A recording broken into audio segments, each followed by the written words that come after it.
अस्सलाम वालेकुम। मशहूद खान चैनल में आपको खुश आमदीद कहते हैं।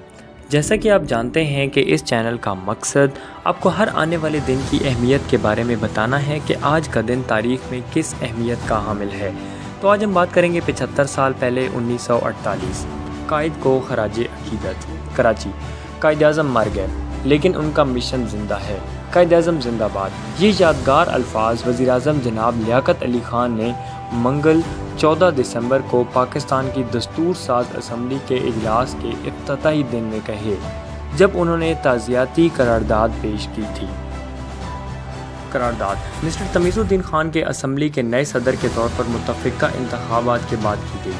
डॉक्टर उमर हयात मलिक जो कि सदारत में थे, उन्होंने ऐलान किया कि 2 उम्मीदवारों में से मिस्टर M.H. गुलजार दस्तबरदार हो गए हैं और मिस्टर तमीज़ुद्दीन ख़ान बिला मुकाबला मुंतखब।